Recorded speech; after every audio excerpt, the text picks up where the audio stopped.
today? Well, we keep working and working and working with all of our players to sort of understand the standard of how, we need to prepare for a game, how we want to play in a game,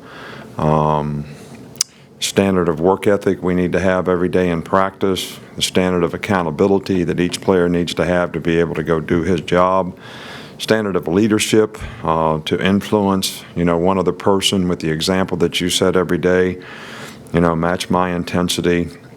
And I think that the key here is, can you learn before you have to pay dues?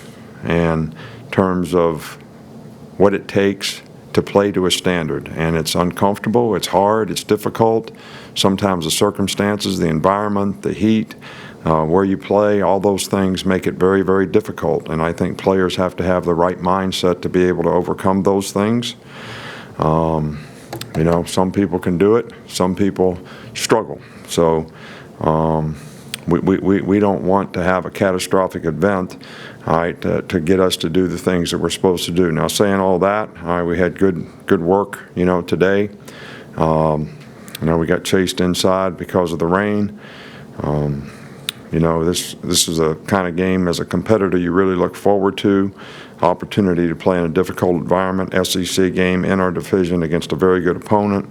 We got a lot of respect for Ole Miss. Coach Luke has done a really good job with this program, with these players, and taken over, a tough circumstance and done a marvelous job with it. And these guys present a lot of challenges because of the quality of players they have, but also the schemes that they present on offense, defense, and special teams. And I think preparation for a game like this and mindset are really, really important to be able to go have the sort of mental toughness to sustain for 60 minutes. When things go bad, you have to overcome, and that certainly happens sometimes when you play on the road. So we're going to have to be at our best in this game to be able to have success against a good team.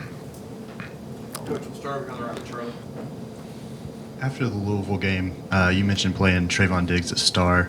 Just wondering, how have you seen him and Patrick Surtain at left corner? What have you seen from that combo, I guess, to feel comfortable playing them in a game early on? Well, we've played them in 2 games in a row to try to get him some experience. I think, we're happy with Shyheim Carter and what he's been able to do, but the one thing that Shyheim is sort of a jack of all trades. He can play star, he can play safety, he's played corner before, he's played money, he's played every place in the secondary, and he's smart. He understands the scheme really well. So, sometimes he gives a little bit of an opportunity to have some diversity in terms of how you play players, and that's why we've been able to change up a little bit. And I think what we're trying to do is, get guys experience for the future. Whether we have matchup issues in the future that we'd like to be able to use different players against, or if we, have somebody missing and we need to adjust in the back end. And I think that's the most important thing. But both those guys have done well at whatever position they've played, and I think this is the biggest challenge they're going to have to date in terms of the quality of receivers that we're going to have to play against, and the scheme that they use, and the quarterback that they have, and the balance that they have on offense. Coach, in the middle with Michael. Yeah, on that topic, what makes those Ole Miss receivers so dangerous? Well, they've got great size. They all can run really, really well.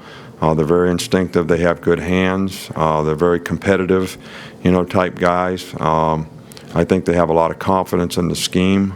I think they have a lot of confidence in the quarterback, and they've made a lot of explosive plays. So, that's a real challenge for us because you got to stop the run too.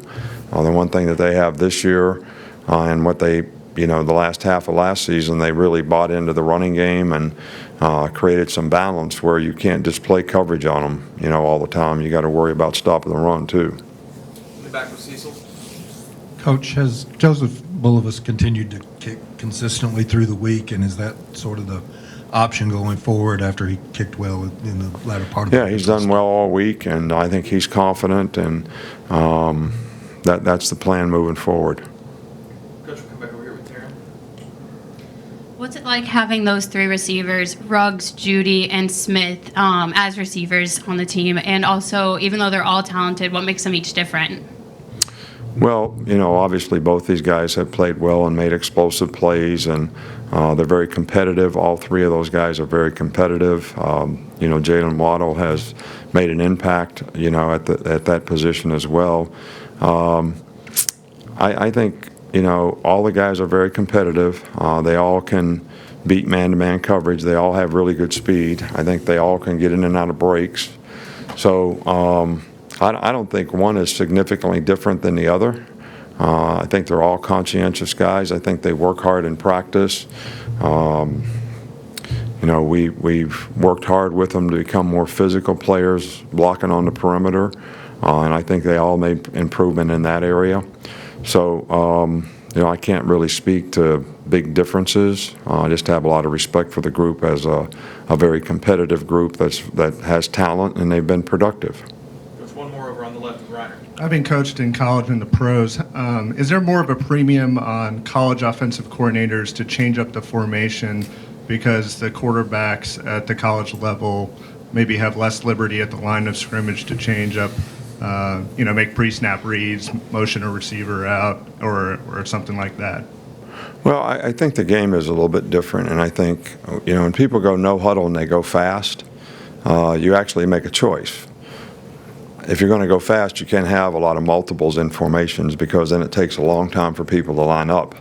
You can't have a lot of multiples in sending guys in motion and creating different scenarios when guys go in motion. I think for the most part, the pro game, I haven't seen very many, but they still get in the huddle. All right, so you're going to get a lot of multiples. You're going to get a lot of window dressing, pre-snap, all right, to get people in different places. The game in the NFL is a little bit more stereotyped in terms of, it's become more and more of a passing league. So there's a lot more route combinations, but there's always going to be a different presentation in terms of how they do it. RPOs are starting to catch on, which I see, has been used by Philadelphia, at least last year when I watched them in the Super Bowl. So I think the game is a little bit different. And I think most people, I saw Michigan State get in a huddle the other night when I was watching them play. I think that's the first team I've seen, get in a huddle in college football since the flood, whenever that was. So it's just different. Okay, Coach, that's all we got. Thanks. Oh, you're easy tonight. Thank you.